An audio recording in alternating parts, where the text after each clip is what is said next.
What's going on, everybody? Welcome to episode 7 of Game Time at the Movies. I'm Robert Pallas, alongside my wonderful co-host, Abraham Trevino. What's up, buddy? What's going on, man? Not much, man. We just finished a great movie this past week. I can't wait to talk about it. Fall season is full ahead. Start of October. I even got my Halloween costume picked out. I got all my items ready to buy. And okay, I don't know what your plans are for Halloween, but I feel like we should get up to something. Go out and do something, maybe. Well, I'm feeling it. I actually do have a costume, and it's in my closet. Well, at work we're doing Mario, Super Mario World. So actually, they have me as Mario.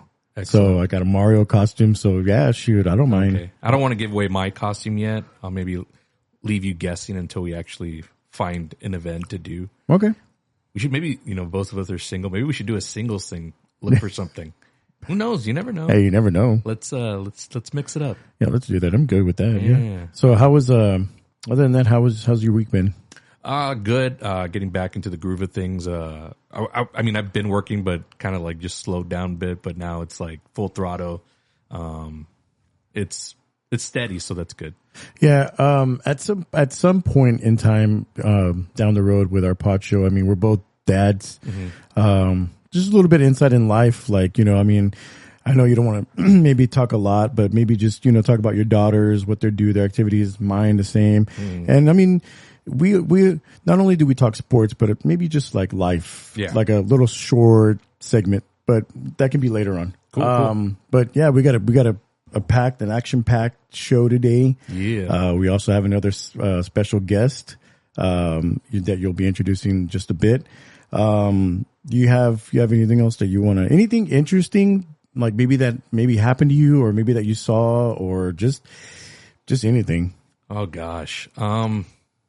Not really. I mean, other than like the stuff that I'm watching, we won't get into it at length, but Tulsa King is back. Yes. And that's a real fun show in itself, but what I love most about it is I get to watch it with my dad. Yeah. So we do a whole day of football, and then like, the Cowboys ended in a tie, and like we were kind of like fed up with it. We're like, Tulsa King? We're like, yeah, let's switch over to that. So the show like is fine in itself, but why I'm really excited about it every year is that it's something that me and my dad do together. So it's the bond. That bonds. Yeah, that's great. Same with me. It's just been busy with work and getting things situated and just getting ready for the season, for the holiday season. Mm-hmm. And we're already October 1. Your birthday's coming up. Mine's right after.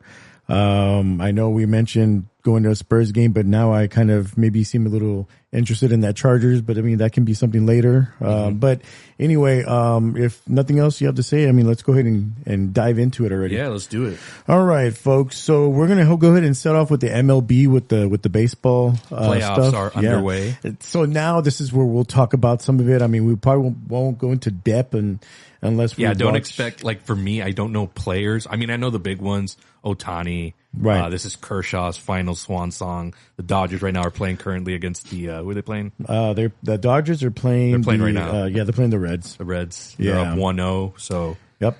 I don't know any Mets fans, but I heard that was one of the big stories of them like crashing out and missing the dance. They missed the playoffs again, man. And this is the thing with the ball clubs, is that they spend so much money on these players, and then it's just, like, it's kind of like the same thing like the NFL. Like you spend money on these players, but then the outcome is still, anyway.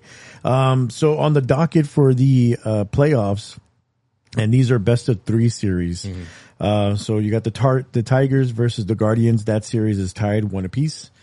The Padres versus the Cubs. That series is tied at 1 apiece. Chicago, baby. Yeah. Red Sox versus the Yankees. That's a good one. That's always a good rivalry series. That's tied at 1-1. I'm sorry. And then the Reds and Dodgers, like you just said right now, they are up 1-0, and they are currently playing right now with the Reds leading 2-0. Looks like bottom of the first. So still a lot of baseball to go. And that's the thing with baseball, is that it's 9 innings and it's a lot. So that's why we talk about it for October. This is our thing. Real quickly, sticking with the whole playoff theme, do you think what would help the NBA ratings just a bit is if they were to drop down some of these series to like best of 5. Like, why do they all got to be best of 7 from the get go? We know in some of these matchups every year there's going to be a team that just like completely swaps and like just or sweeps, and the other team just doesn't have a chance. As opposed to if you make it best of 5, maybe it becomes a little bit more competitive, maybe more what's the word I want to use, like more challenging, more urgency, I guess. Yeah, and let me ask you, didn't it used to be the first round was first of 3? It wasn't best of 7, and no, but I think it was always best of 5. It was best of 5, right? Yeah. Okay, and then I think like only like the Western and Eastern Conference final, and then the finals were game 7s. I think everything else was like best of 5. Yeah, I kind of like if they did something like that in the first round. I think it would help because I get it why NBA extended it for ads and revenue and all that, and it's more what they think is more ratings. But if you look at it, like NBA, like freaking NFL, the way they average their games, like NBA doesn't even come close to matching that. So I don't know why they still have these whole set of different games when they can like lower it and maybe make it more fun to watch.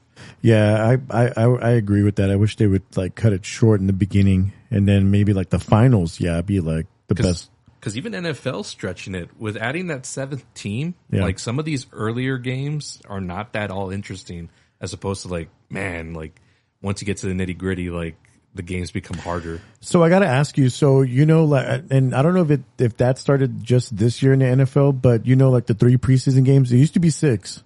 Was it? Yeah, it was 6. And because it would start in the very beginning, like towards, I think like July would kick off that Hall of Fame game or whatever it's called. Right. And then it would go from there.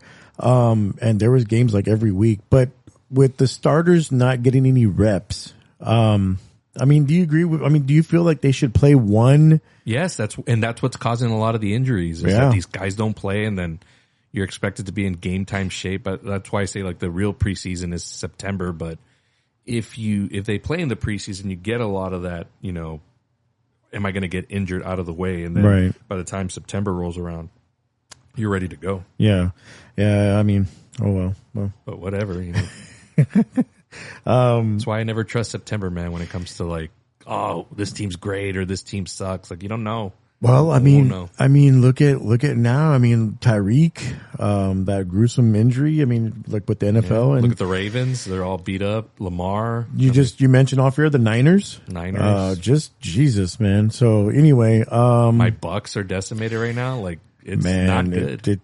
And then so would you have the preseason start maybe July? Like maybe not. The start of July, but like mid-July, and then no, I do August. You do August, but you at least have the starters do a game, right? Game or two, or at least like maybe a game, and then like a couple of snaps, a couple of series in the next one. Two halves in each game, so like one half in one game, and like the first game could be whatever, nobody plays. Yeah, but the second and third game, like get a full half, just to get the you got to get the rust off. Like I don't care how conditioned you are, but game shape is different than just regular shape. Right. It's the same thing for wrestling. These guys are conditioned and jacked all year long, but if you're just doing training but you're not actually doing work in the ring, it's completely two different things. Right. Yeah. So with baseball, folks, I mean, like Robert said, I mean, he's don't expect a lot of him. Same with me. I mean, I know some. I'm not real knowledgeable in that area, but I mean, I love it because it's. Sports. I mean, it's not a complicated game. No, but in terms of players, don't expect like how many Ks the pitcher had, because I'm just like, well, shit, let me look it up. But but we'll give you who's your pinch hitter, stuff like that. Yeah, I don't know that it's just like, well, shit, like damn. Like I know you're going for the Cubs. I'm rooting for the Yankees. I mean, not the Yankees. I'm sorry, the Red Sox. Like I'm not a Yankees fan at all.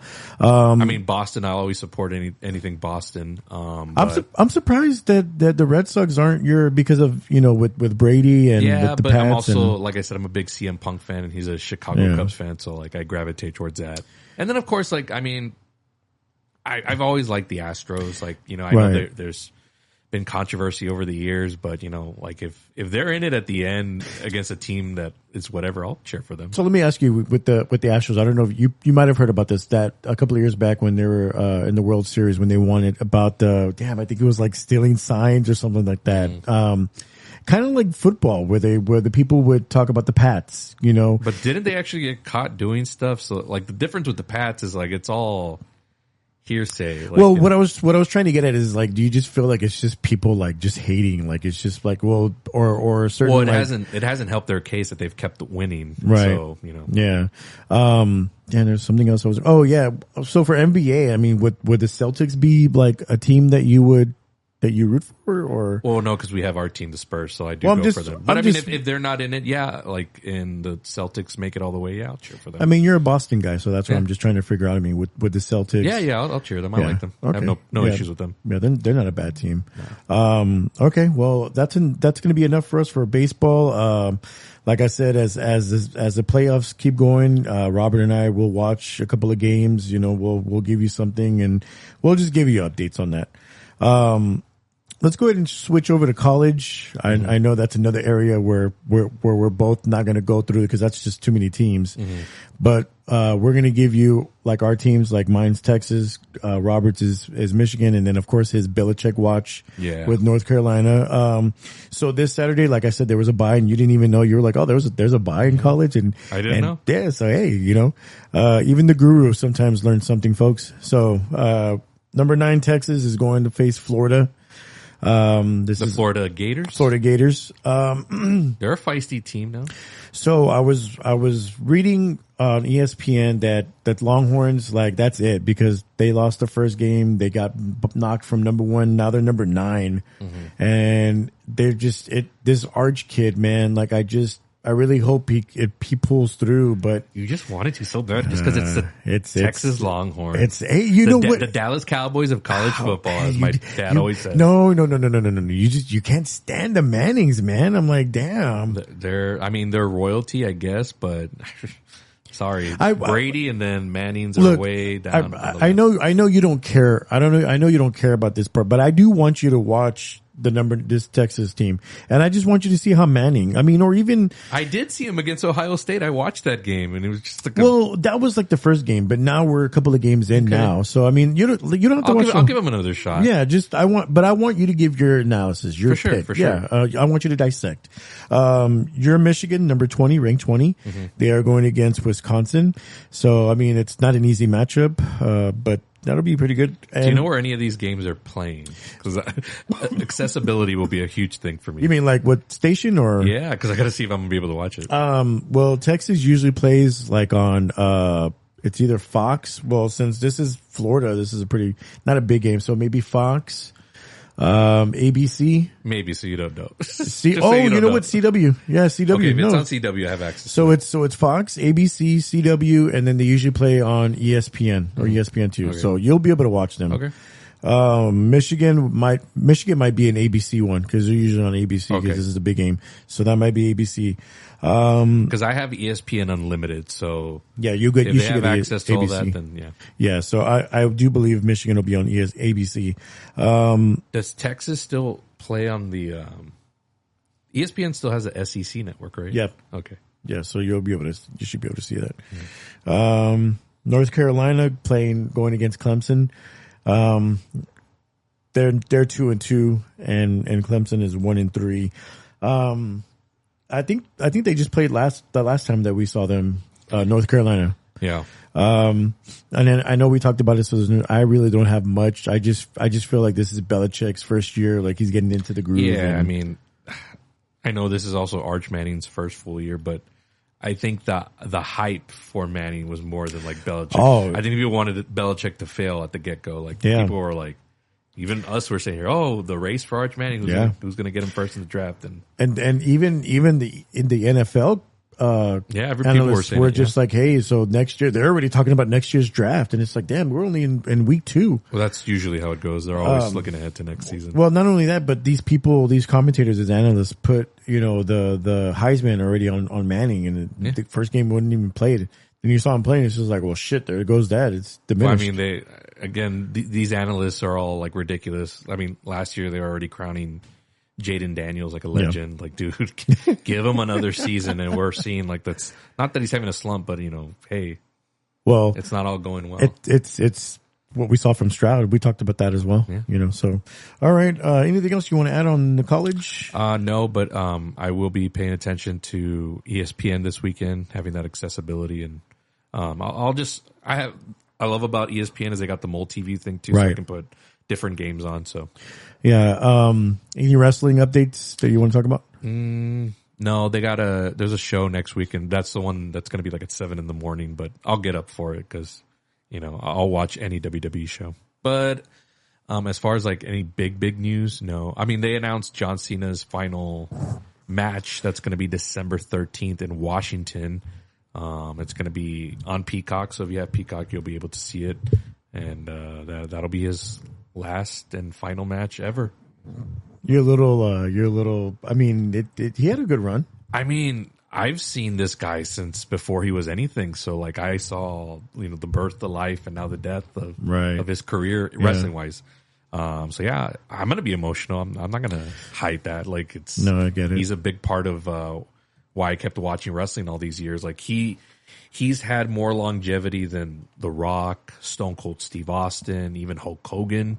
Like, those guys were only on top for, we think of Austin as like the biggest star, and probably is still, but his length of career was only a couple of years. John Cena did it for over 20 years. Yeah. That's awesome. That's why I put him on the Mount Rushmore. And when they call him the greatest of all time, like, I can't dispute that. Like, it's definitely, man. It holds weight. Yeah, John Cena, man. Jeez, with his signature move and all that, man. But that'll be in December. I don't want to think about it now because I'm going to get emotional. Man. Yeah. No, all good, buddy. Anything else that you want to add? Do we want to talk Chad Powers a little bit? Yeah, it's sports related. Yeah, before we get to our special guest. Yeah, sure. So Hulu, if you have Hulu, folks, the season premiere of Chad Powers starring one of my favorites, Glen Powell, in the role. It's going to be a 6-episode series. They dropped the first 2, but we'll talk about just the first episode. Abe still needs to catch up, and it's okay. It's 6 episodes. We can talk about one each week. Really interesting career choice for Glen Powell, who's like blowing up in movies, but decided to do a little side project and do this streaming TV show. Right. And if you listen to my show, I talk at length about how streaming, most of the stuff on there doesn't look good and it looks very like, it's just made to be on the platform. Right. But watching like the first few minutes of this, I'm like, this looks like it's got a little bit of a budget, almost movie-like. Yeah. It's produced by Omaha Productions, Peyton and Eli. Those guys got money. So also co-produced by ESPN. Right. They definitely have money, being backed by Disney. So, those first few minutes, and even just the whole show in general, like, you could tell, like, it looks good. Right. It's got a script. It's got, really good actors in it. Yeah. So, I was really surprised, and, kind of trying to figure out what the vibe of the show is. The first one was kind of more serious. Yeah. Second one kind of let loose. I know you haven't watched it, but the second one kind of lets loose a little bit more with the comedy aspect of it. But Glen Powell plays the character Russ Holiday. Yeah. This star, up on the rise college quarterback, and the show opens up in the national championship game. Yep. They're playing. I think he plays for Oregon. Yeah, it's Oregon. And it's Oregon, and they're playing Georgia, and it's in the final moments of the fourth quarter, and he does this miraculous play, runs it into the end zone. Yeah. Drops the ball. And right before he hits the touchdown mark and blows it. And, of course, has a meltdown. And then that just sidelines him. And then we fast forward 8 years later. Yeah. What do you think about the first moments of the show? What were your opening opinions? Oh, man, it was great. And there's not a lot of actors that can pull off playing a quarterback. And right. Glen Powell, he pulls it off. He's got the form, the stance, just like that. I thought it was great. Like, I saw that the opening part of it, and man, yeah. And then you saw what happened, and then it goes into where he's in that Cybertruck just a great show. I like when he did the walk on and the guy, one of the coaches calls him Radio. Yeah. He's like, you mentioned, because usually in movies or shows like this where the guy's playing the quarterback, the throwing motions are pretty bad. I don't know if you've ever seen the movie called The Duff. It's this teenage comedy. Yes. And it's the brother of the guy who played Arrow, and he's throwing the football, and it's like the worst throw you've ever seen. And Glen Powell going into this, he knew like we want to get all the football shit right. Right. So you mentioned there's when he's trying out for the team as this Chad Powers character, you see him in full form and doing like throws and moving the hips and everything. He even did this side throw like the no look, like Matthew Stafford. Yeah, and I was just like, damn. And I don't know if you saw the replacements where Keanu Reeves played the quarterback, and he was just. Yeah, he didn't he's not a quarterback. But Glen Powell, man, and not because we're big on him, but just because he played it right. Yeah. But you can tell like he put a lot of effort into it. Like they could have really just made this a whatever show, right. Whatever script, tiny budget, but you see like everything, like even in the tryout session, like you could tell they did it in a real field and all the equipment and the coaching, the gear. I even like when he was delivering those masks for his dad, and he's at that production or studios, and then you see Mrs. Doubtfire, and then he looks back, and then he gets the idea, and then he's like, well, shit, and then he's like, hey, Dad, something change of plans, and I think that's great. And he's like, did you deliver those what did he say, the prosthetics? Prosthetics to Michael Bay, and it's just like, man, like, and it's not bad acting, it's actually decent. It's not bad. Like you would think it's like shitty ass, no, it was good. And I also thought going into it, I thought it was going to be like more like a PG show because it's based off of that Eli segment. Yeah. Dude, there's cursing, there's nudity. Like, I was like, oh wow, it's kind of a little hardcore. Did you? I like that part where they're at the club and he's like, "Oh, that Hawk Tua girl." Yeah. She's like, "That's not my name." Yeah. But when I saw that first, I'm like, oh man, I don't want this to be like all these. TikTok people popping up in the show. So that kind of distracted me a little bit, but then it was like, whatever. It's like a little cameo that meant nothing. Yeah, it was. It helps the stupid character of Russ Holiday, which he's not a good person. Like, no, especially like what he does when he not only blows the college game, but then he knocks the dad, and knocks the kid over who has cancer. Yes. So a little bit of spoilers, folks, but yeah, that is kind of one of the big reasons why he has a big downfall in life. Yeah. Is because of what he, not only blowing the game, but like just doing that. And then it affected him because, the XFL they signed him and then they didn't. They dropped him because that kid died. Yes, because the kid then passed. Everybody remembered, that big scene that he caused at the national title game. So, I think the show is going to be obviously a focus on character rehabilitation and how he learns to be a better person through being this Chad Powers character. Right. And again, that's even growing pains in itself because he's got to figure out, the voice, his backstory. There's really effort into this. It's not just, he puts on the mask and just goes and does it. Right, and he goes and does it. Yeah. He's even working with an associate who works there on the college campus. He's the mascot. Yeah, and he's like helping him out and all this stuff. So there's real effort and characters on this show. So I'm looking forward to the rest of it. We'll talk about the second episode next week. I've seen it already, but I'll hold off thoughts. But yeah, overall, just good episode. Again, I'm just really impressed with the production value of it. And this is a show that I was telling you off the air where I just wanted to keep watching it. Like it was 11 o'clock and I was like, damn, I got to be up at 5. And I watched the second one, but it's one of those where you want to keep watching it. So that's always a good thing. So it's only going to be 6 episodes, folks. The first episode was almost like 50 minutes, almost an hour. Yeah. But it's really entertaining.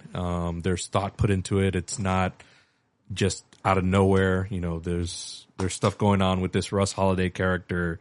We really got to grow to like him because right now as a person, like he's a piece of shit. Like definitely. And that's good acting because I love Glen Powell and I can easily just love him from the start. But character-wise, like, he's got to win me over because he's a schmuck. Yeah. So good stuff. Yeah, man. Really good stuff from Hulu. Yeah, I'm proud of that. And I'm kind of, as I told you last night, I was like, you know what? I'm just gonna freaking cave in. I'm gonna do it. And it was like $16.99 with the ads. I don't give a shit. And then today I got DirecTV and I told you, I said, damn, and then they give you like 3 months for free. But anyway, good stuff. That way I can catch up on. And then I have HBO Max, so now I can get into there you go. That's about to end. So, we have 2 more episodes left on Peacemaker. Listen, folks, we're going to talk about everything on here. We're going to expand the horizon. We're going to get on this. Yeah. Anything else from Chad Powers, bud?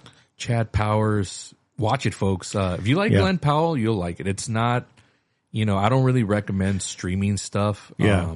But can I tell you that Glen Powell has that attitude, like he's like, oh, I'm big shit, so like whatever the fuck I do, like, if you don't like it, you don't like it. But he puts effort into it, and he's all about it. So man, just good stuff, man. Yeah. Looking forward to the next. Can I throw something at you? Yeah. Bruce Wayne? No.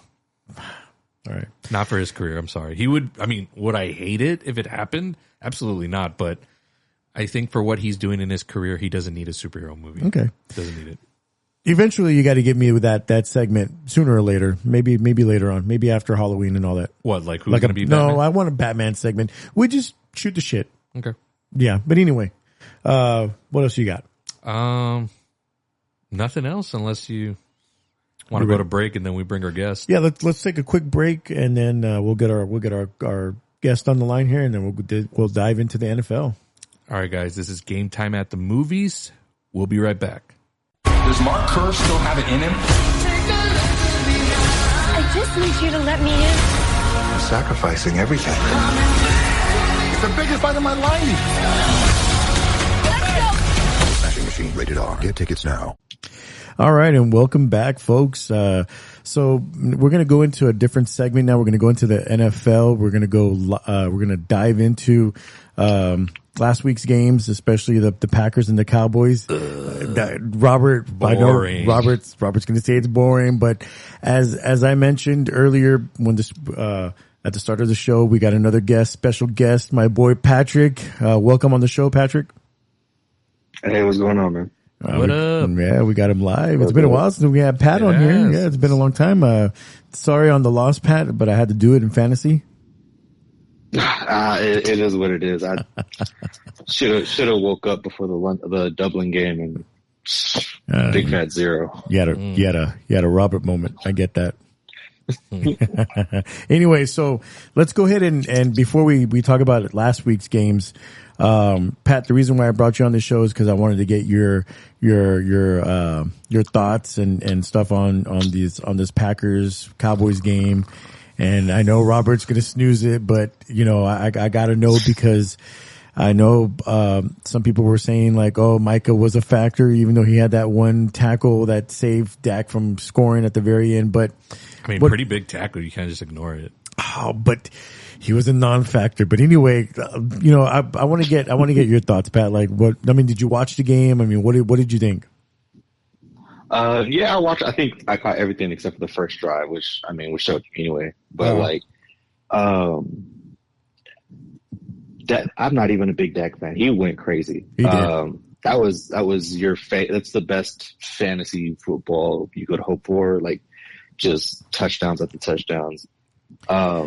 No, Parsons didn't have a lot of. He wasn't big in a box score, but I mean, they were doing everything to get away from him. They were running the opposite way. They were running little bootlegs, anything to keep him on the other side of the field. So I think even if he doesn't show up in the box score, he just kind of changes the way your play calling goes. And eventually he got him that last little. He probably should have threw it away or something. But right. And would you say that the what is that guy's name that we got from Green Bay? Kenny Clark. Would you say he was? I mean, he probably had a better. He was probably a bigger factor than Dak. I mean, not Dak. I'm sorry, Parsons. Right? I mean, because he was giving some pressure. I mean, he stopped. Jacobs. I mean, they put up 40, but whatever. I mean, if you ignore that, I'm sure he did well. But he had some big hits on Jacobs. I mean, he stopped them. I mean, that was the whole point of us getting a DT to plug up. You know? I mean, you had some. You had some solid. I guess as much as you can have a 40-point game and still have defense, because you had him and Zaraku who had a big hit as well. Like as much as you can, but this whole thing, Jordan Love and Dak were basically perfect for the entire game. You do what you can defensively, but yeah, that was typical Cowboys. Like we're right there, and then you get sacked before you can before you can actually convert and make a touchdown, win the game. Huge game by Pickens, right? And then of course by the supporting receivers like Tolbert and Turpin.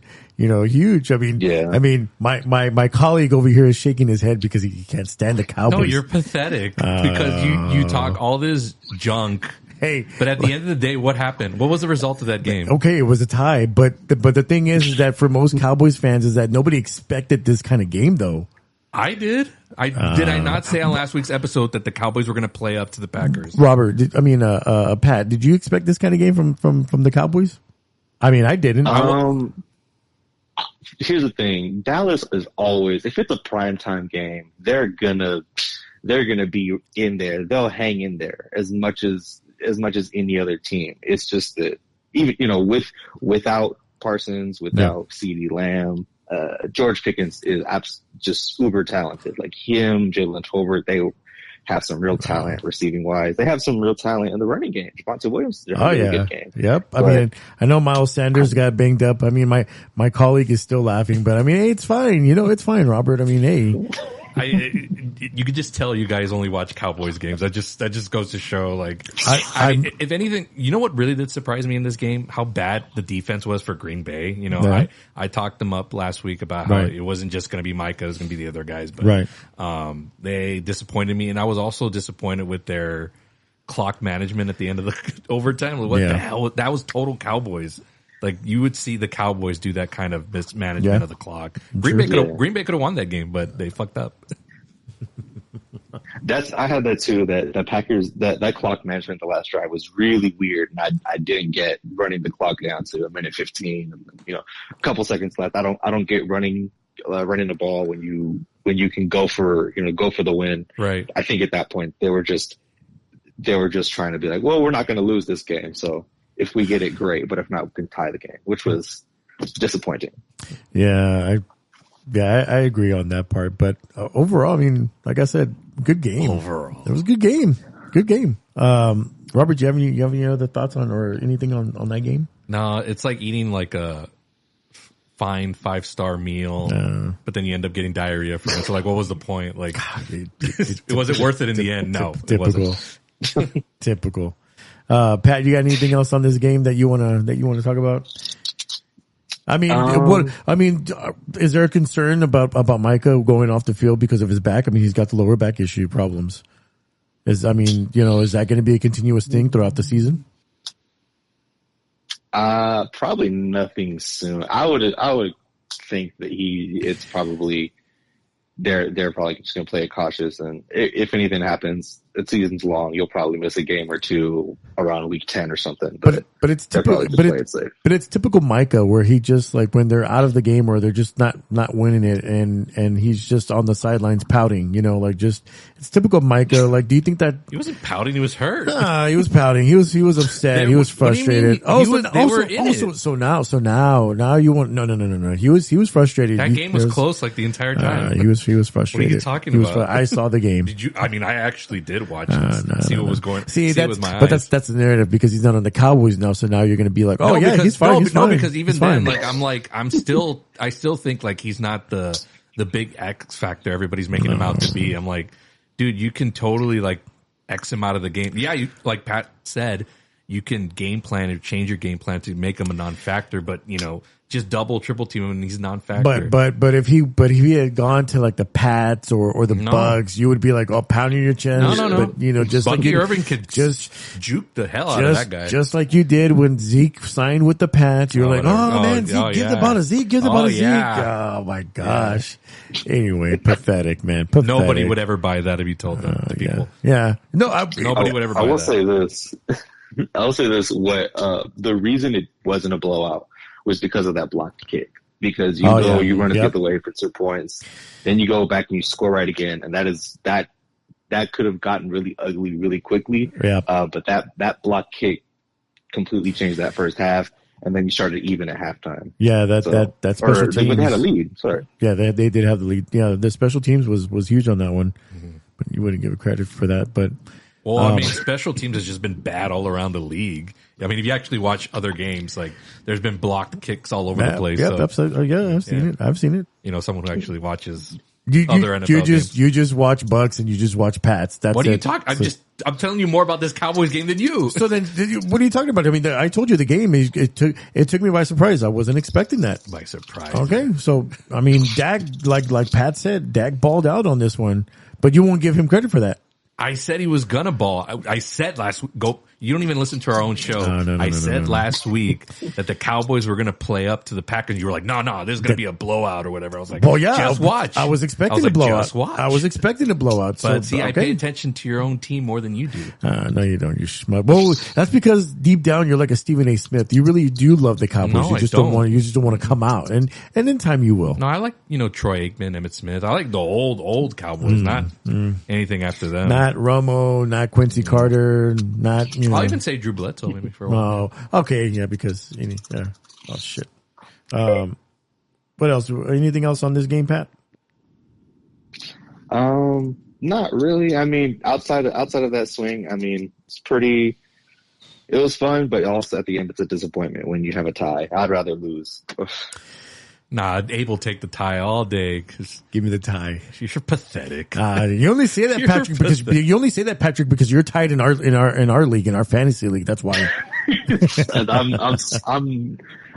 I'm used to ties for whatever reason. Just like Robert's used to losing to me in regular season. I own him. Who's at the top of the standings right now? I just beat that paper champion this week. Anyway, I'm back. Oh man. All right. Well, nothing else from this game. Let's go ahead and anything else from week 4 that surprised you guys? Any games that stood out? I like the way Pittsburgh played. I mean, they're top of the AFC North. One of my predictions was hope that Aaron Rodgers has a good final swan song season, and looks to be going that way in terms of like, he's lucking out right now because the Bengals lost Joe Burrow. The Ravens are decimated. Lamar's out. Yeah. And then the Browns are the Browns. So that division's kind of theirs for the taking if they can continue to play like this. They just need competent quarterback play. Yeah. And then the defense just shows out. Right. Pat?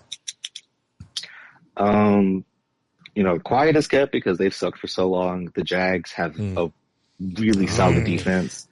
And they finally committed to ETN as like their lead guy. Like, there's something there. Even though, I forgot who their new OC is. He sucks, but like even their offense, their receivers have, Brian Thomas hasn't been great. Travis Hunter hasn't been great, but like there's something there. They've got a solid defense and a good workhorse back. You can build off that. I got to tell you right now, Pat, because my partner over here, he can't stand the Jaguars because of Liam Cohen.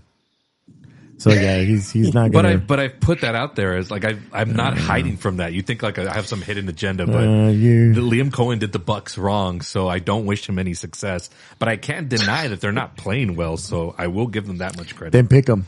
Huh? Pick them. No, I will never pick them. My game that stood out was the Eagles and the Bucks game. I know that the Eagles kind of came out strong, and then with Baker Mayfield throwing that bomber to Egbuka, and it wasn't even meant to be a touchdown, but it just so happened to play that way because of the safety. I think kind of pulled off on that, or the corner. But and then the next play with to Bucky Irving, that pass, like, man, and I'm like, man, and this is this is Baker Mayfield. Like, this is his home. Like, this is it, and then you saw Vita Vea, sacking Hurts and getting in there, and they're banged up too on the defensive side and on the offensive side. I think, Tristan Wirfs had like a little, he's back, but he had like a little fight, right? But that O-line has been makeshift this whole season. And the fact that they're still able to run it and Baker's still able to do what he's doing, but the absence of Mike Evans was very obvious in that game. Let me ask, this could be for anybody to answer. So the Eagles, if you've watched their games, they've started off real slow. They ended up coming back, but is it something to be concerned with? I know AJ Brown is a non-factor. I think Devontae Smith has been here and there. They've used Goddard, Saquon Barkley. Sorry, just to talk about fantasy again. Who did that trade? It was you, Devontae Smith for AJ Brown. Like, it cancels each other out. It doesn't matter. It's Nolan. That was the dumbest thing I saw today. Nolan Void. It's just he wanted to get rid of him. I said, sure, why not? Anyway, Robert, what do you think on the Eagles? any cause of concerns, or it's just, Well, if you looked at the stats from the second half of the Eagles, like they didn't complete any passes. Like, I mean, the Bucks defense just shut out those Eagles, which is why I'm not worried about Tampa, or even the Eagles defense is really good. Cooper DeJean. Yeah. That's why I think I'm going to go on the record and say an NFC team is going to win the Super Bowl, because they are the ones loaded with defenses. You look at Philly, Tampa, Detroit, even. Those teams are going to be in it at the end. AFC's got the more elite quarterbacks. Yeah. But you want to talk about overall team, it's going to be NFC this year for sure. Definitely. Anything else from week 4? Other than, the Pats smashing the Panthers, but Drake May, I mean, I saw a couple of, that guy, I think he's promising. It's a win we should have gotten. I'm glad we did. Nothing more. Yeah. Dolphins? What do you think? I like their uniforms. With what is it? Is it iced out or something? It's like that? the rivalry. The rivalry uniforms. Tyreek, did you watch that? I mean, I saw. I didn't see that injury, but I mean, he didn't look mad or sad. Yeah, I think he just wanted to. Well, I mean, they played the Jets, so it was a nothing game. No, but I mean, like in terms of like the season, yeah, like I don't think he cares. Yeah, I think he's just ready to be done and over with on there. I don't know if this is his final year, but I mean, I guess I don't know. Would this fall on McDaniels, Robert? I mean, with the whole play of the Dolphins and all that, or is it just the team overall? I mean, at the end of the day, it always comes down to the head coach. So would he be in the hot seat? Is he in the hot seat? Right now, no, because they got the win and they played good against Buffalo last week. If anything, the one coach that should be on the hot seat and should probably be gone after this weekend is Brian Callahan of the Titans. I mean, they're 0-4. Cam Ward's calling out everybody. Like, it's just. I think they've gotten blown out, right? They haven't scored in the last 2 games. It's been like. I'm not sure, but it's not good. It's not good in the least. Yeah. Let me see. Cam Ward on a hot mic telling you that you suck is crazy. Yeah. Just being like, yeah, we suck. No one's playing. I like it. I like it. Yeah, it was 26-0, and then week 3. Oh, well, they scored 20. But I know there was like another game where they. Yeah, but I would start to look at him more than like Mike McDaniel. Like, who knows? I mean, with the way things are going, I don't know. He may. What about Aaron Glenn? He gets a pass? Because they're 0-4 right now. You can't trust the Jets organization, so he's not safe either. So you never know. All right. Anything else from week 3, guys? All right. Let's go ahead and dive into week 5. Week 5 of the NFL. Yeah. Robert, you've got your 3 games. I got my 3 games. So let's go ahead and start with yours. Robert, Pat, you can just kind of give your take on who's going to win and what. But for Robert, his first of 3 games to look out for or to watch is going to be the Bucks versus the Seahawks. Yes, this will be a late afternoon start in Seattle. Tough atmosphere to play. Bucks are super injured right now. Bucky Irving is kind of like in limbo. We're waiting on some MRI reports for him to see what's going to happen. But if they lose him, I mean, that hurts their run game. I mean, I know they have Rashad White too. And they're still going to be without Evans. Baker's starting to mount up some injuries. I know the ribs, his biceps, his throwing arm. Those other guys got to step up. I know they got Godwin back, but, he's got to wear off that rust. Yeah. Igbuka continues to be just an excellent just rookie pickup for this team. So I'm expecting more from them. Seattle's got a really good defense, so that's going to be something to watch. Darnold's playing pretty decent enough, but I think the Bucs defense has got to come out strong. The thing that I hate about them is that they start off slow and they get on a, they jump, they get into deficit and then they got to roar their way back. And then by the time they get into the second half, they're in pure form. Yeah. But I'm going to go with the Bucs. I think they just got more grit and can do more stuff on offense, but that Seattle defense is no joke. So it could be a tight one. I'm looking like at a 17-10 type game, 17-13, somewhere around there. All right, not bad. Pat? I mean, piggybacking off that, I think it's opposite. I think it's a shootout eventually. They're back at you're back in Seattle, and I don't know. You got two offenses with some real talent on it. JSN, Luka, and Darnold's had a really nice season. The wheels will eventually fall off for him because they always do. But I think it's gonna be a fun shootout. I don't know who wins yet. So I guess slight advantage to Seattle because it's at home, but I think it's going to be in the 30, 30-1, something like that. Yeah. I like it. Not bad. I like Darnold. I like Darnold this year. I like Darnold. I mean, I love Baker too, but they're banged up pretty bad. They're going into Seattle. Not an easy place to play at. I'm going to go with Seattle on this one. Seattle. Okay. I'll remember this. Yeah. I mean, hey, it's on air. I remember. But you won't. But I'll remind you. Anyway, let's go to my game. What you got? One of my games I got is the Texans versus the Rams. No, the Ravens. I'm sorry. Texans versus the Ravens. On this one, this is a battle of the ages. Well, not the ages. I'm sorry. The injuries. As Joe Mixon, I think he might be coming back on this one. I could be wrong. He might be practicing, but still, you got Chubb's playing decent. Stroud's still kind of on that slump a little bit. Tank Dell is still out. Nico Collins he hasn't really been, I haven't heard much of him. And then the Ravens, you have no Lamar, no Derrick Henry. I'm going to go Texans on this one, though. I'm not laughing at you, Abe. I'm thinking about, there was a clip that I saw on Twitter of the Houston Texans offensive line in this last game. Yeah. Where the two linemen tackle each other. Yeah. I was like, what the hell's going on with this offensive line, man?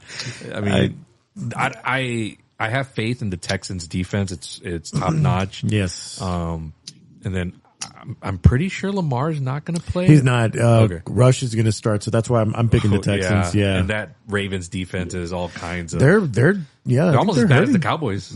Yeah. That's not a knock. It's just what it is. No, you're right. So CJ Stroud should be able to throw the ball around. So you're going Texans? Yeah. Okay. Pat? Yeah, it's going to be Texans. I've seen Cooper Rush play quarterback enough to bet against him. Yeah. And yeah, that defense is legit. Like Houston's defense is solid, and you're going to get a guy who, he struggles to bring any sort of offense to it. So I will go Texans all the way. When I saw Cooper Rush come in the game for Lamar, like he just went always to Mark Andrews and nobody else. So and I think he went like a few times to Zay Flowers and he just couldn't even complete it. So to be fair, how many reps do you think he actually got during practice? No. I'm just saying, because we all know Lamar's the heart of that team. But he did play all of last year because Dak was out. So did he? Yes, he played. He was the quarterback. Yes, Cooper Rush. He played. He was I guess that's how irrelevant the Cowboys were. Yeah, jeez. I don't even remember. Mark Andrews is going to have a fantastic 12-catch game. Yeah, if you got him in fantasy, start him, folks. Book him. All right, let's go to Robert's second game, which is going to be his New England Pats. Go Patriots, let me rephrase it. Traveling to the Bills Mafia. Robert? Rivalry game, so they're going to be wearing those cool uniforms on both sides. I like the Bills all white. Oh, the all white. And then the Pats kind of look like the North Carolina colors. Like I really want to buy that jersey. They look really cool. Right. This is a really good test for this young Patriots team. I want to see if they can hang in there with this Super Bowl contender team. I know there's questions about the Bills defense because, we know their offense is high powered in terms of like Josh Allen putting on that cape. We know he can get it done. However, running it himself, throwing it. However, I'm not worried about that. But I want to see if Drake May can put up points with this offense against that. That Bills secondary is kind of questionable. So I'm looking for this to be a fun one, but I do think Buffalo still takes it. But if it ends up being a blowout, I'm going to be disgusted with the Pats because Mike Vrabel at this point should have like a good enough, just what identity on what this team is going to be. But so this will be a good test for them. Yeah. I'm gonna go ahead of you, Pat, real quick because I don't want to lose my thought here, my train of thought. But I'm gonna go with the Pats, and I'm gonna say that because of the fact that that the Dolphins almost had the Bills a week ago. I think Drake May is a hell of a lot better quarterback than Tua. So I think he can get this done. It's a young team. Even the Saints made it interesting for a little bit. Yeah, the Saints, it was close. Yeah, and that with Rattler as a quarterback. So I have faith in Drake May. I love Vrabel. I've told you this plenty of times. I like Vrabel. I think they get it together. I think Diggs is going to show up because this is against his team, one of his teams. So I think Drake May and him are going to connect. Stevenson's going to run the ball. hopefully be more effective. The defense, I think Christian Gonzalez comes back. I hope so. I think so. I mean, it's been up and down with him. Yeah, but either way, I think this is going to be where Buffalo might I don't want to say lay an egg, but I think might just have a little slump. And I think the Pats will bring them down a little bit. I don't hate that. I love it. Pat. I think the only way that New England wins is if they continue to incorporate Stephon Diggs back into their offense, because the first couple weeks was pretty rough. Yeah. Until this last one with the Panthers. Given it is the Panthers, so it's a get right game. But I mean, it's hard to bet against an MVP. It's hard to bet against a guy like James Cook. Could be closer than people think, but I'll still take Buffalo. And no turnovers. If the Patriots can avoid turnovers, and, because they should have won that Steelers game, to be honest. But, if they can avoid that and keep it close, they have a chance. I'll go with what Pat said earlier about the Bucs Seahawks. Maybe this one will be high scoring. Yeah. But I think Buffalo being at home will help for this one. Maybe they'll get a couple calls their way or whatever. I'm not gonna say Drake May is better than what's his name, Allen, but I mean I think he can get there. And he's not playing against him. He's playing against the defense. So I think he can. I think he can score. So I like May. So I like the chances here. We'll see. My game is actually going to be the Thursday night game. It's the 49ers versus the Rams. Yeah. This is a banged up Niners. You mentioned earlier off air that Brock Purdy is out now again. So this is going to go with your Mac Jones. Juwan Jennings is playing, but I other than that, I don't even know. I mean, is Christian McCaffrey? Is he? I haven't heard much of him. I think he's fine. CMC he's playing. Yeah. And that defense is just they're done as well. So this is then they're playing at the Rams stadium. So didn't you say that the Rams is always opposite teams that are always? Well, I don't know, because even the Chargers are starting to get fans in their building. So. Yeah, I don't know. This is your game, so they're both 3-1. I don't even know how the hell, but okay. But I'm going to go with the Rams just because Stafford, Devontae Adams, Puka, all around they're balanced. That defense is young with Verse, as the leader of that defense. So I'm going to go with the Rams here on this one. Pat?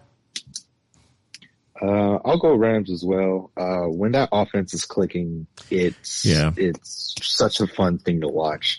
Whether it's Puka, whether it's Devontae Adams as a deep threat, Kyron Williams, even throw in a little Blake Corum here and there so that they stay fresh.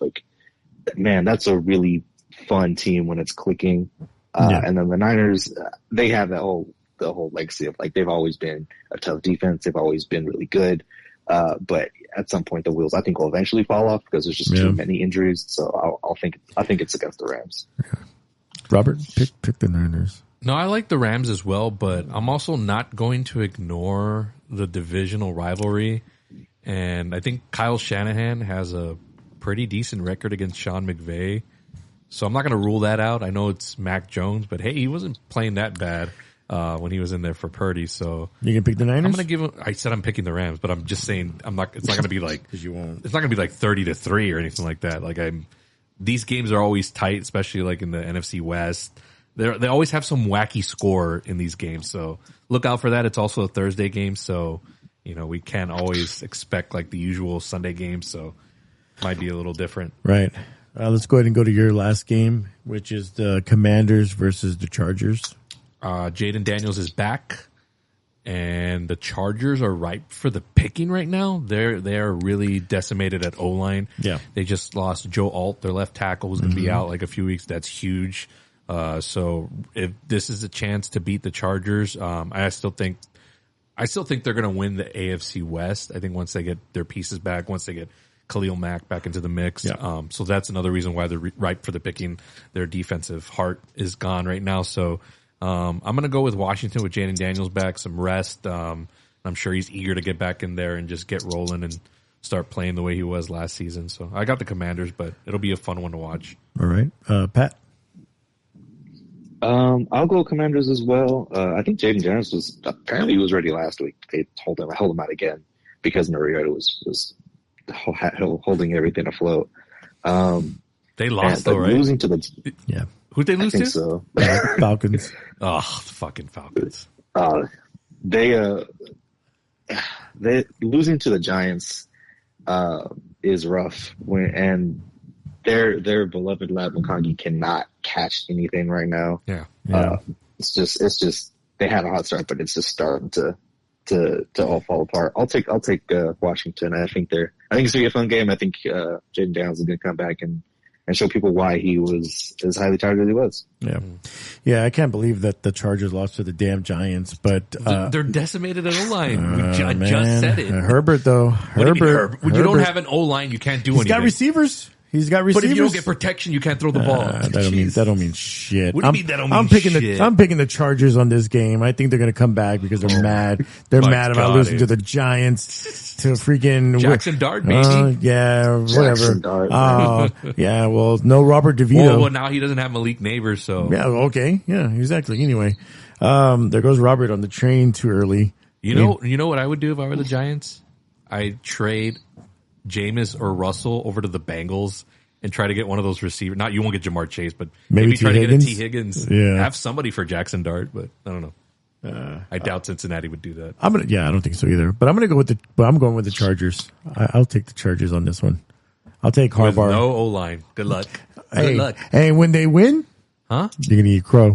And when they win, but unlike you, I'll really eat crow. You didn't get me. What did you get me on? I didn't get you, but I remember when I said the Lions were just ripe for the picking and they came back strong, and I ate it here on the show. There you go. Ate it. So they're another win for me. I just win. But that's not the point. The point is I own up. You don't. I just win, baby. I'm Abe Davis. Please. Huh? Yeah. Anyway, let's go to my last game. My last game for my games to watch is the Broncos versus the Eagles. This is going to be the stock rising of Bo Nix, right? The resurgent. Are you still on that train? No, I mean, you were driving it real hard. Were you not? Were you not? No, because remember I told you I zagged because everybody started to get on it. Oh, yeah. I was like, I don't know. See, there you go. Because you panicked. That's why you panicked. I didn't panic. I was just. You're just like a realist. You're just like the other Fugazi over there. Didn't even know who freaking Bo Nix was. Yeah. Anyway, Eagles, like I said, they're playing at home.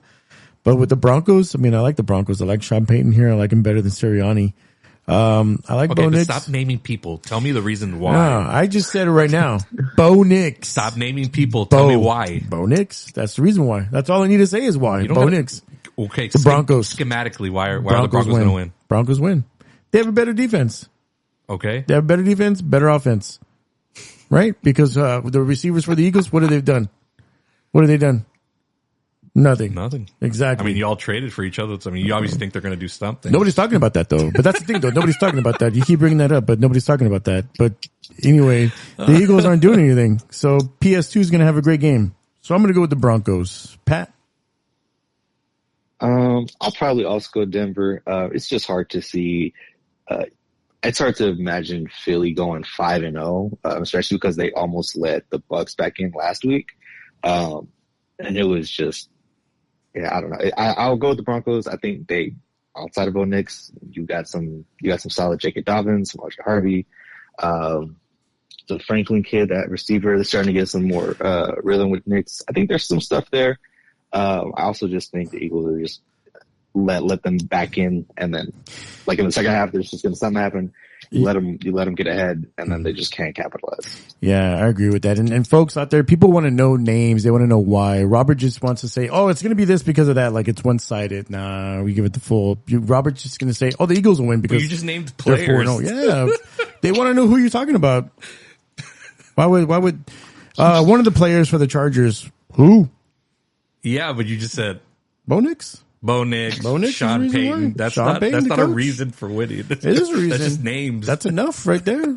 Who are you going to pick, Robert? You're probably going to pick the Eagles. What did you see from Bo Nix Monday? Like his stats looked all incredible on Monday, but it was against the fucking Bengals defense, another one of those worst defenses in the league. Still a win.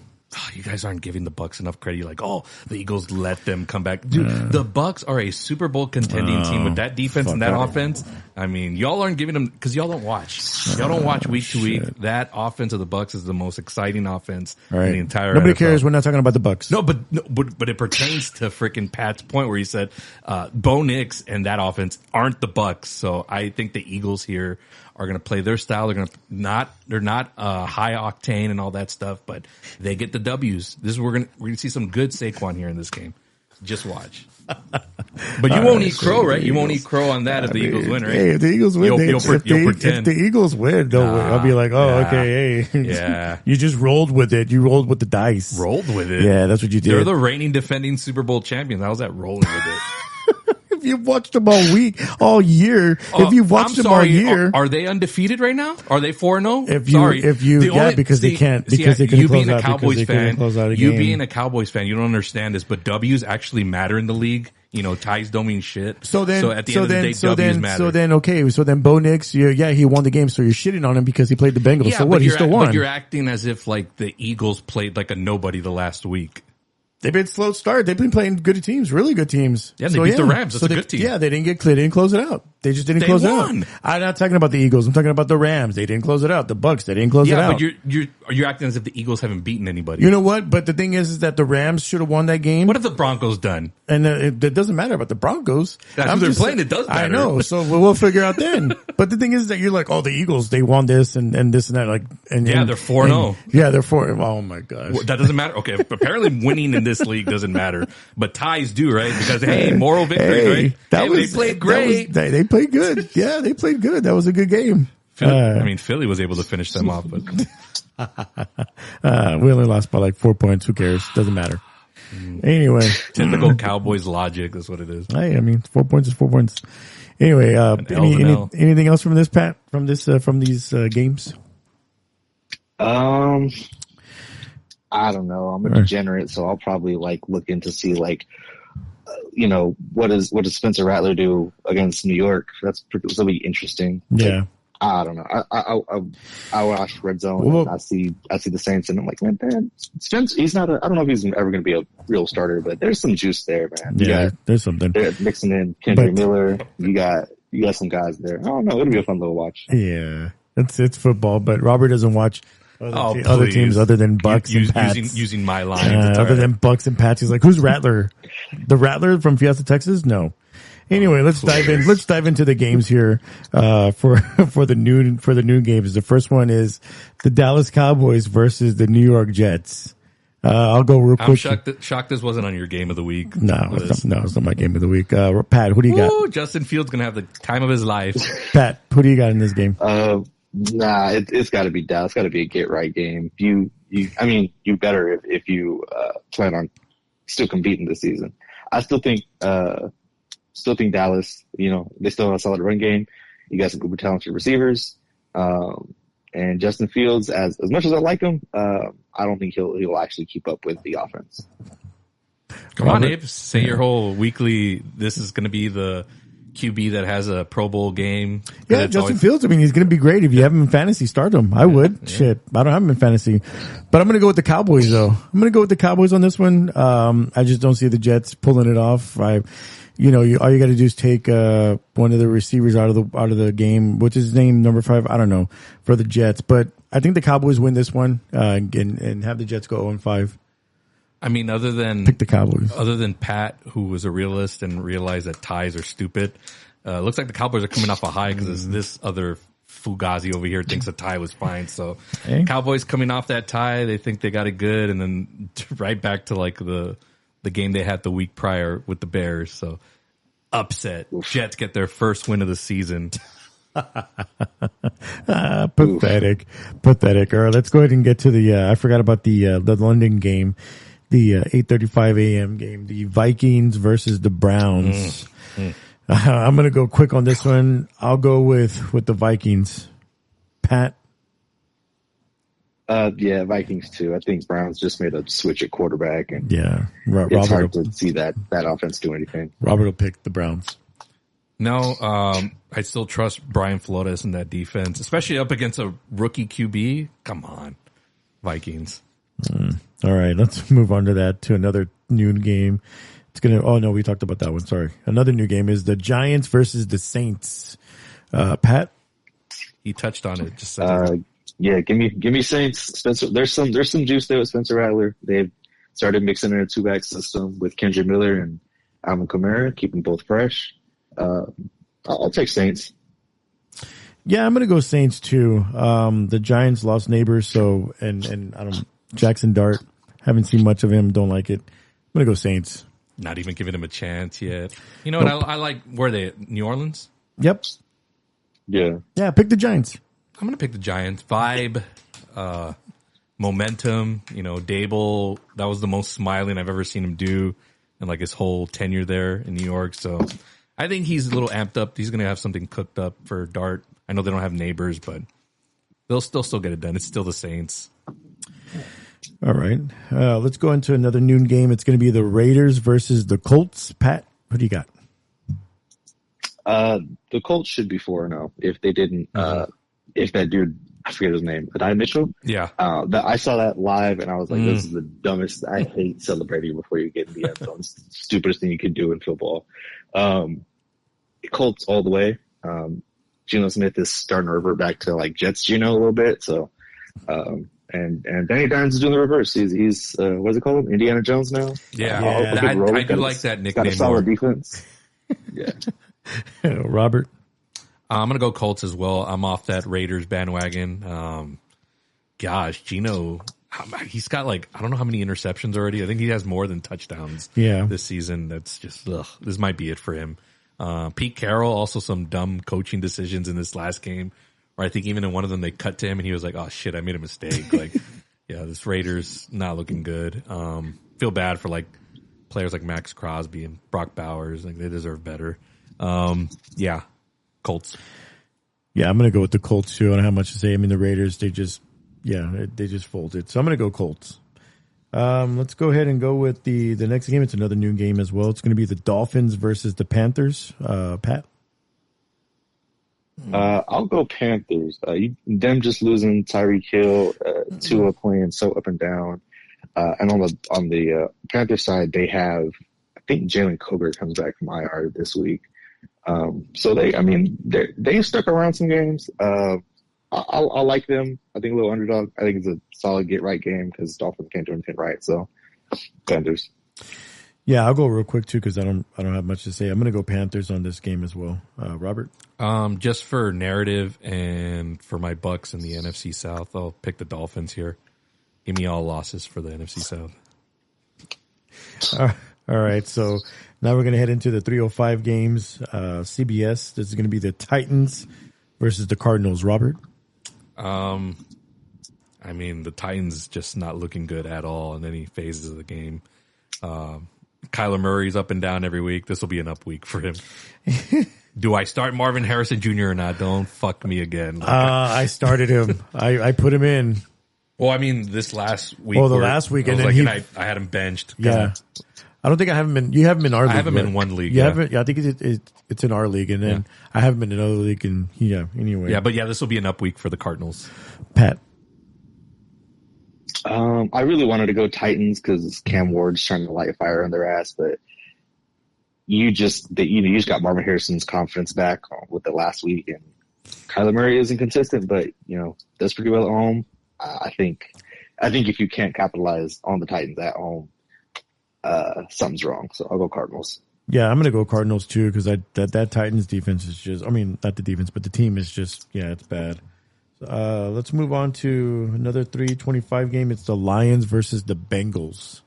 Robert, who do you got? Got the Lions big here. I think I started Jared Goff. I picked him up in one of my leagues. Yeah. He's going to have a good one here. That defense of the Bengals is atrocious. I know they have Trey Hendrickson, but that's not enough. And then Jake Browning, good luck against Aiden Hutchinson. Yeah. And feel bad for anyone that's got Jamar and T. Higgins. I have T. Higgins in one of my leagues. And did you start him, or have you? Or I don't know. I'm still debating on what I'm going to do. Yeah, I feel bad for that. But Pat, who do you got? I'll go Lions again. It feels bad because I do have Jamar in one league, but man, they cannot get in the ball. And even if they do, it's like screen passes where you can't do anything. Yeah. Lions are going to run the ball down throats. It's going to be like a 21-7 type of game where they're just 200 yards rushing. So Lions. Yeah, I'm going to go Lions on this one as well. Let's go ahead and go into our Monday night game, which is going to be the Chiefs versus the Jaguars. I'm shocked you didn't pick that game. Yeah. No, or wait, or did you? No, I didn't. No. Oh. Pat, what do you got on this one? Without a whole lot of confidence, I'll go Jags. That's a really solid defense, and good defense plus a good workhorse is always going to keep you in games. I think eventually that offense is going to figure it out with the dynamic receivers they got, and they light up a little bit with their tight end. So unconfidently, I'll go Jags. Keep in mind you do get Rashee Rice back from suspension, so that's another added receiver for. Wasn't he gone like six games though? No, I think it's 4. Yeah, sure. Yeah, it's 4 games. Huh. So you get Rashee Rice. He still says suspended in fantasy. I'm trying to pick him games? up. I'm trying to pick him up in another league. That's why. Oh, you know what? I'm thinking of Addison. I'm thinking of Addison. Mm-hmm. Yeah, I think you're right. There's somebody else on the injury reserve that's coming back too. But Robert, who do you got on this one? Narrative reasons. Chiefs. I also need Mahomes to start feeling himself a little bit before he gets humbled in a few weeks by Buffalo. So yeah, I got the Chiefs winning here. And I mean, they played good last week. I mean, the Ravens are decimated, but they got right back on track where the media's like, yeah, this is the Chiefs team we've been waiting for. Like the media's just been waiting to like prop them up. Like, and weren't they like talking about Patrick Mahomes 4 touchdowns? Like, dang. And it's just, oh my gosh. No, it's all right. Let them build it up a little bit. Yeah, I'm going to pick the Jaguars though. Where is it, in Jacksonville? It's in Jacksonville. Oh, okay. Yeah. That doesn't change things for me. Yeah, I'm going to go with the Jags. I like the Trevor Lawrence now. This might be the Trevor Lawrence of old. I don't know. Travis Hunter. I think it's good. I just for narrative, I don't want the Chiefs to win. So I'm going to go Jags on this one. The lesser of two evils for me. Yeah. Well, that's going to wrap for our week 5 of the NFL. Anything else you want to add, Pat, Robert? Anything right now? I will give you folks a quick update on the baseball game. It's 3-2 LA Dodgers, top of the 6. Couple of teams are on the bye this week. Steelers, Packers, I think Bears also. So that's something to keep an eye on for fantasy for those of you keeping track of your rosters. Of your rosters and all that. Yeah, big time. Pat, anything for you, fantasy? Like, what do you got anything? Atlanta also on a bye. Whatever you do, wake up before the international game. Otherwise, you will start the guy who is out 30 minutes before kickoff. I wake up to a notification that's like, "Hey, you might want to check it." I'm like, "Oh, all right. Well, this week's over." It's all good. We still got a lot of games to play. Robert, anything else? No, I'm good. Should be a fun weekend. All right. Well, that's going to do it for our NFL segment. Our weekly games, our picks and stuff like that. Patrick, I want to go ahead and appreciate you coming on the show again. It's always a pleasure to have you on here. And do you have anything else that you want to say before we wave goodbye to you or send you off? Not really. Football's fun. Hope to see everyone in the fantasy playoffs or wherever y'all go. Before we let you go, I don't know if you've mentioned this. I think you've probably talked about it maybe last year or something like that. But you also watch basketball, right? Like some basketball. Yeah. I do watch a lot of basketball. So, okay. Excited for this first. Right. Okay. Yeah. Because I know Robert and I on this show we're gonna cover as much sports as we can, and NBA is gonna be one of those where Robert's gonna get back into that. So we'd like to have you come back on here later on and talk some NBA and some hoops and stuff like that. Oh, just let me know. I'm always down. Yes, sir. Yeah. Thanks a lot, Pat. We appreciate you coming on, and it's always fun to talk football with you. And look forward to facing you in fantasy at some point. I don't know what week we play, but. All right, definitely, man. Until next time. All right, Pat. All right, take it easy. What I'm doing here is I'm creating a closed circuit. Very important to keep your cap shunted like this so you don't accidentally detonate your charge. Don't stop. I want you to create a show. This is an announcement of revolution. The message is clear. I'll be seeing you very soon. Not if I see you first. Viva la revolution! for bringing justice to the vigilante group known as the French 75. We are here to award Stephen Lockjaw with the Medal of Honor. You have to understand, Willa. Me and Mom used to run around and do some real bad shit. They got hurt. Now they're coming after us. I'm sorry. I didn't ask for this. That's just how the cards were rolled out for me. It's not cards. You don't roll cards. It's dice. Dad, what is wrong with you? You're right. Let's go. I got a tunnel. Whoa, what's going on? I need a weapon, man. All you got is goddamn nunchucks. You know where I can get a gun?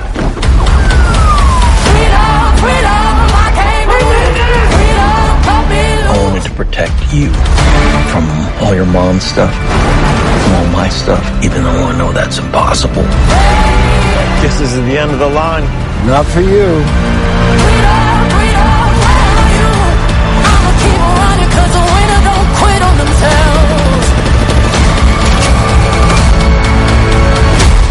Whoa, who's this? Oh, they're just my friends. Now, is that a he or a she or a they? It's not that hard. They, them. Okay, I just want to be polite. Keep running, jumping the aqueducts, fire hydrants and hazardous smoke alarms on the back of us. For mama, don't cry for me, rap for me, trap for me, live for me, breathe for me, sing for me. Yo, say it. Say it, baby. Love you, Bob. Love you too. You know what freedom is? No fear. Just like Tom Cruise.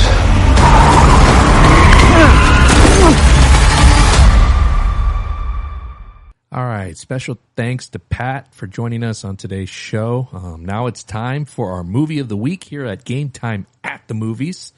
We checked out one battle after another. We went last Friday at the IMAX 740 show, directed and written by Paul Thomas Anderson, starring Leonardo DiCaprio, Sean Penn, Benicio del Toro, Chase Infinity, Regina King, among many others. I thought this was one of the best movies of the year. Definitely is going to get nominated for a lot of Oscars. Abe, what are your first thoughts on this movie?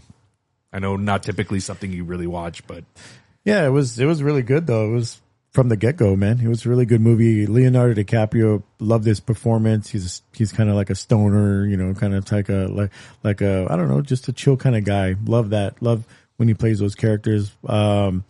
I liked Sean Penn's performance. Really, Unhinged. yeah, So good. Really good.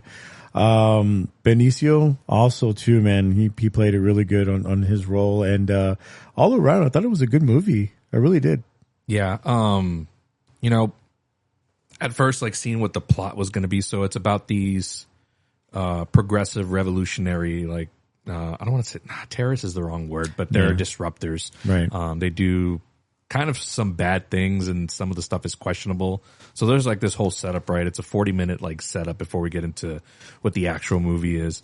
And really what the movie is the repercussions of everything that happens in like the first 40 minutes. And it's kind of like this, it's a father-daughter story at the heart of it, which is kind of why I really liked it a lot. Yeah. So, the interactions between Leo's character and Chase Infinity's character of Willa, and Leonardo DiCaprio plays Bob. They're playing like undercover identities because they have to be kind of like on lockdown from the people that are after these activists and stuff like that. So, the movie takes place like 15, 16 years after the events of the first 40 minutes. So, just style wise, I love the way it was shot. This movie was meant to be seen like on 70 millimeter IMAX. It was also shot in Vista. It's a different format. The picture was really big. The movie felt massive in scope, which I really, really enjoyed. I love it when a movie feels massive. Like there are just movies where you could tell like the way it's shot. Like you look at something like The Dark Knight, where it's just like you could tell it's like high quality filmmaking. Right. And Paul Thomas Anderson is like just a master at his craft. It's funny. It's heartfelt. There's good action sequences.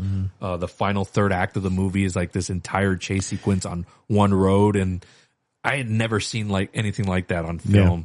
Yeah. And it was so unique and creative, you know, because we've seen car crashes or alien fights in superhero movies, and it just looks like slop most of the time. Yeah. And it's crazy here in this movie, 3 cars, a road, and just the way it's filmed. It was just so exhilarating, and I can't wait to watch this movie again. I'm going to go definitely maybe a few more times because there's a lot of stuff to unpack in this movie. Yeah, like I said, just a really good movie. I stayed in my seat. I had to go to the restroom, and I was just like, this is one of those movies where I was like, shit, I don't want to get up. Yeah. The pizza, I ate the pizza, and man, it kind of bubbled my stomach. But man, I didn't want to get up. I didn't want to miss shit on this movie. Like, it was one of those movies. So I highly suggest, if you haven't seen this movie, go watch it, because I know Robert fucks with me. He's like, oh man, like this is not an A movie, but man, it was really good. It really was good, and right, but it wouldn't be your first choice. Like, no, I wasn't trying to knock you. No, buddy, you and I, we knock each other. It's fine. Like, we're still buds. But I get what you're saying. But this was a movie where I was just like, shit, man. Like, I was just amazed. Leonardo DiCaprio, I love his performance, man. The movie was great. Yeah. The movie also is not short. I know I complain a lot about movies being too long. Yeah. But I always make that caveat for when it's directors that I know that have a true vision, a true style. Like, Weapons wasn't short either. No. But that guy's a director. He's got a vision. So you're fully entertained. I think the movie's almost close to 3 hours. Yeah. That's for one battle after another. Yes. But I was entertained all the way through. It never slows down. Even though there's a lot of character development, it just felt like it kept moving. The stuff with the Christmas Adventures Club. I mean, there's a lot of satire in this movie that's kind of poking fun at what's going on in the world. Yeah. And that's total PTA. Like, he's got his style of humor and how he does stuff. And what is their slogan for this, the Christmas Adventures Club? To get rid of the lunatics, the haters, and the punk trash. Yes. That's going to be my motto going forward. It's the Robert Palacio story. Yeah. On Facebook. It was a good movie. Anything stood out to you, like, specifically that you remembered, or anything that you liked? Was it the father-daughter dynamic? Was it the way it was shot? It was the more of the father-daughter, because you and I are what do they call them? Girl dads. Yeah. And it's just, even though shit. I mean, I don't want to spoil it. No, but, you can spoil it. The movie's been out. I mean, it's okay. We talk spoilers. When she finds out, like, it's she's Sean Penn's daughter, but she's just, she's loyal to Leonardo, and she just, I like it because, like, she made some references after everything happened, where she's grown and, like, protecting him, taking care of him, and it's all about that, and him too as well. Yeah. So that stood out as well. It's one of those, like, where Sean Penn's her father, but Leo's her dad. Yes. Like, he's the one that's been there from day one, protecting her, maybe overprotecting her a little bit, but you can tell he's got the truest of intentions with her. Right. And I think we as parents can get into that mode, like, maybe get a little bit more conservative when it comes to our children. Right. Maybe we may be progressive in ideas, but when it comes to our kids, like, we want to protect them and keep them safe from the evils of the world, and, just kind of shelter them. I know they got to become their own people and their own person, but you're always going to be a parent at heart. Yeah. And, Oh yeah.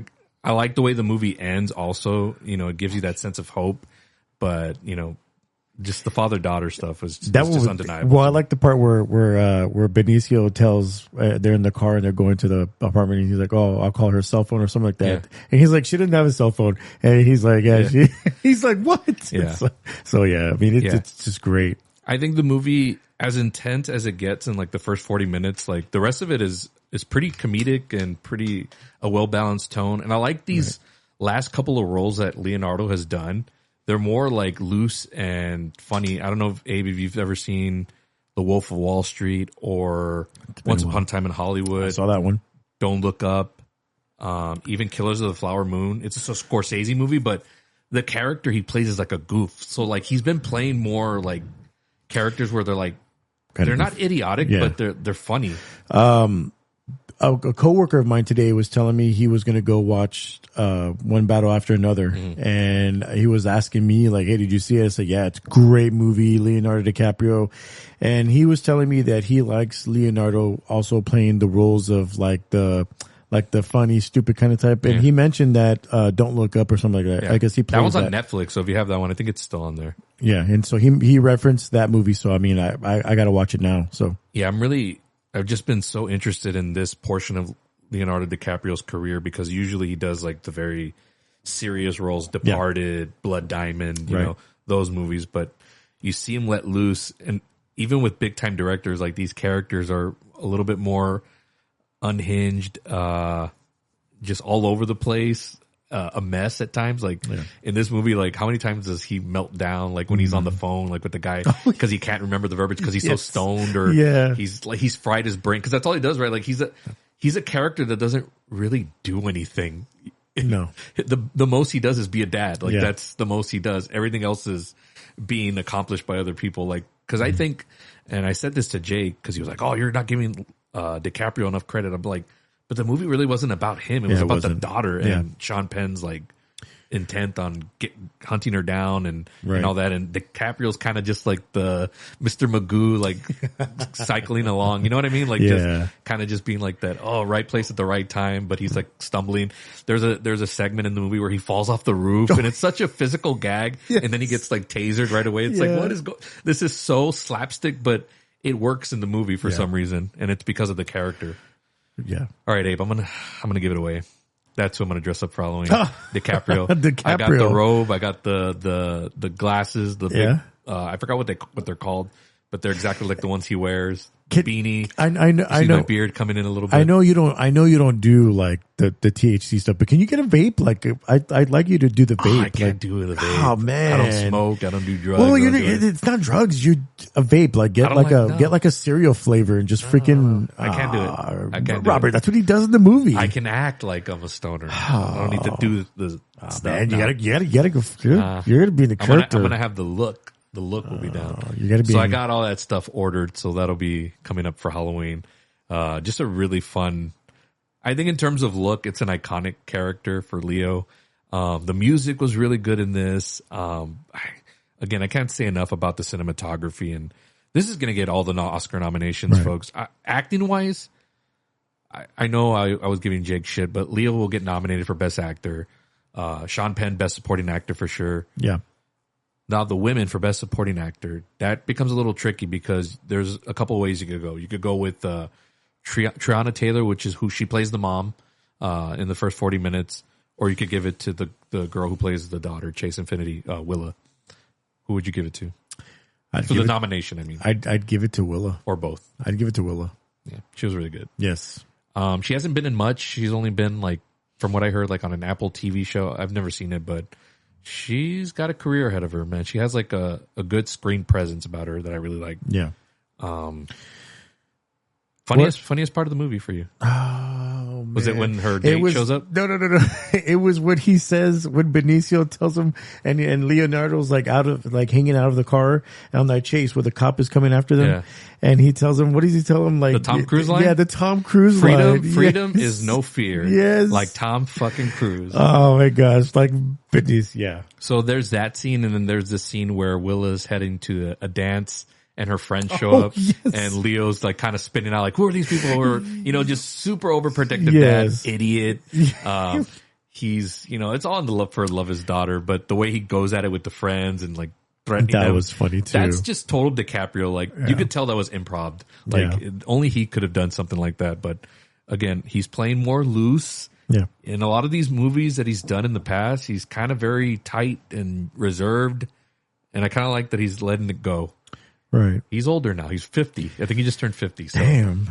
But, I love these roles that he's tackling, and this is just one of the best movies of the year. This is right now 1 or 2 for me. The other one is Eddington, which is kind of similar in terms of like on a more like hysterical and over the top level, but it's tackling a lot of the events that are going on in our world today. But at the end of the day, it's just a movie.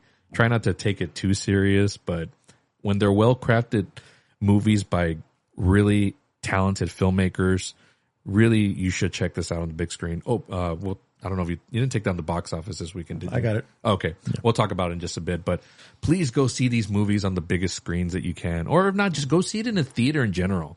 Like, it doesn't have to be IMAX. I think this movie is good regardless, but if you have an IMAX theater near you, a 70 millimeter VistaVision, I know there's only 4 theaters in the world that have that.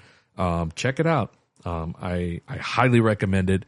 It's definitely going to make my top 10 this year, and possibly even top 10 of the decade. We're reaching the halfway point of the decade, man. 2025. Jeez, man. So yeah, this is one of those landmark movies, and Paul Thomas Anderson has done he has a good filmography, but I think this is kind of like his grand masterpiece. It's all been leading to this movie, and maybe I'm overhyping it a little bit, but you know, I'm gonna go see it again, maybe 2 more times, possibly, just because there's a lot in there to unpack. But I really, really love this movie. Yeah. Anything else you want to say on it? I'm good on it. Good movie though. Really good movie. Really good. So I guess now we can segue into the box office numbers for this movie and just the rest of the weekend. Yeah, we can. Leading off at number 6 is going to be Him with 3.6 million. That died quick. Yeah. Wasn't it number 2 last week? It was like number 2. Now it's 6. Yikes. Damn.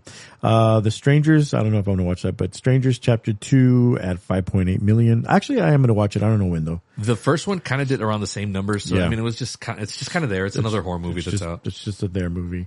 Number 4 is The Conjuring Last Rites at 6.8 million. That's still bringing in money, man. Yeah, it still is. Number 3 is The Demon Slayer Kimetsu no Yaiba, the movie, at 7.1 million. Okay. Number 2 is Gabby's Dollhouse, the movie, at 13.7 million. Oh, I remember we saw that trailer during the Bad Guys 2. I was like, what the hell is this? I think I told my daughter, I was like, is this Labubu? Is this what Labubu is? And she's like, what? I was like, I don't know. Like, I don't know what y'all kids are into. She's like, no, it's a Nickelodeon show, or I don't know whatever it is. I don't know what it is. Number 1 is One Battle After Another at 22 million. Yeah. So there's going to be a lot of conversation about the box office of this movie, and Jake's going to be quick to be like, oh, this movie's a flop or whatever. And it may not make its money back. This movie cost like $150 million to make.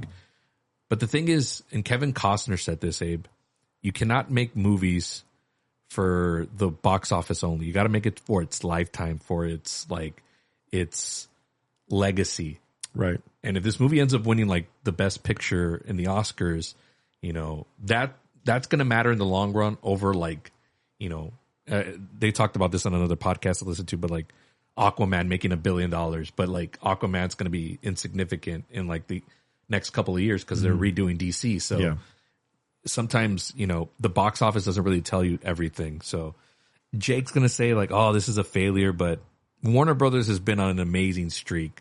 This is their first movie that doesn't gross over 40 million, but they've had a hell of a run this year. So yeah. So they're going to top that off with box office and have all the Oscars for this movie, which going by it, it's going to get nominated for a bunch. They're fine if they don't make all the money back. If they don't make it back. But that doesn't mean that this movie is not going to make money. I think it's going to hang around for a while. Yeah. It's going to have long legs. And then, like I said, we're going to talk about it come Oscar season, so it'll probably get re-released or whatever during that time. So this movie's going to stick around. Yeah, definitely. So some upcoming movies. Tomorrow we've got The Ring, Ringu. We're watching the original Japanese version. Yeah, the original Japanese. I've never seen it. Never? Never seen it. I think I've seen it. It's been a long time though, but it was kind of, yeah. Okay. I mean, it's not like, damn, but yeah. With good company, good food, you know, always a good time with you guys. So we got that starting off. The Smashing Machine, I'm going to watch that. I don't know when. I might watch it next weekend. I know you're going to watch it pretty soon.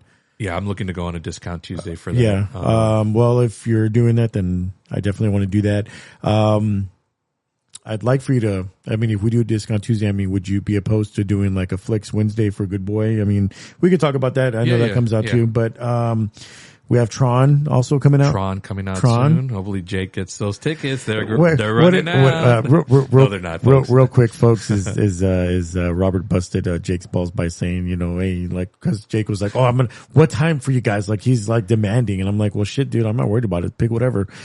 Robert's like, it's not going to sell out. So you have plenty of like, you don't have to get them right now. Yeah. I mean, one battle after another didn't sell out, but it was a good crowd in our show. Oh, well, yeah, but you always want to get the good seats, especially for a movie like that. Yeah, for sure. So we got some movies coming up. I'm going to mention this to you. I know last week we talked about doing like 12 days of Halloween. We're both busy. Let's revisit. You know what I'd like to do if you're up for this?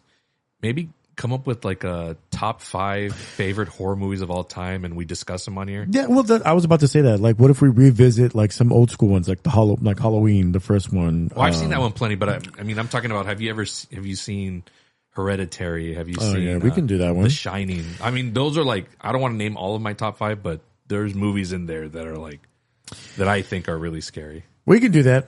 We can do something like that because I just think the 12 days of Halloween, maybe next year 2, we can do something like that. Right now, let's just do something. It's Halloween, folks. Yeah. But anyway, you have anything else that you want to mention? There was something, but no, I mean, I figured out, my birthday, there's 2 movies, disgusting. Sorry. There's 2 movies coming out that I really do want to see that are coming out on my birthday, and it's Good Fortune with Keanu Reeves, Seth Rogen, and Aziz Ansari. It's a comedy, right? And then there's going to be what is it? After the Hunt with Julia Roberts, Andrew Garfield, and Ayo Edebari.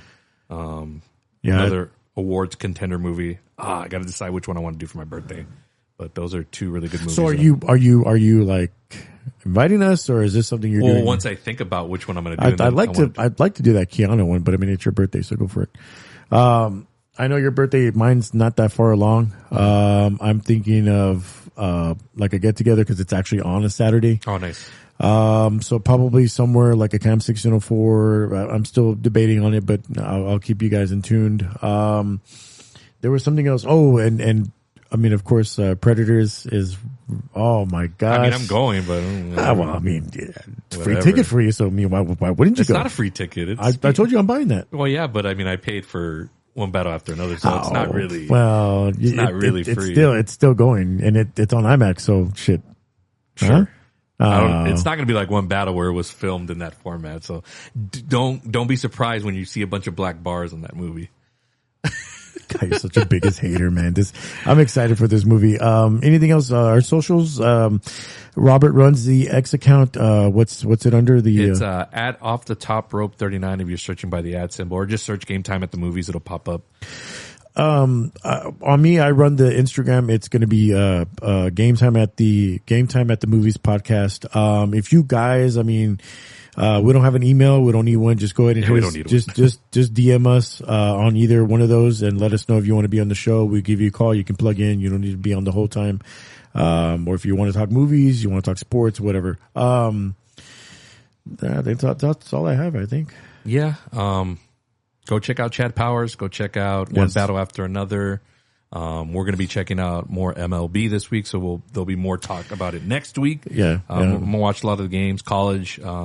I'll get into the games this weekend. Just to give y'all a quick update, it's on a commercial right now, but the Dodgers just scored like 4 runs out of nowhere. So it's top of the 7th. It's 7-2. Are they favored to win the whole thing again? I think so. Yeah. And since this is a best of 3, if they win, then they sweep the Reds because they'll win that one. But anyway, that's up for that. We got plenty of stuff to come along. I mean, the show's still new. We're only on episode 7? Yeah. So, always a blast doing it with my buddy here. And, yeah, I have nothing else if you don't, or if you do. No, I'm good. Let's sign off for the night. Thank you to our special guest, Patrick. I'm sure we'll have him back on soon. He's always a good hang to talk with on sports. So, yeah, more good stuff and more guests along the way as we talk pop culture and sports on this Game Time at the Movies podcast. For Abraham Trevino, I'm Palace. Let's sign it off for the night. Thank you. Good night.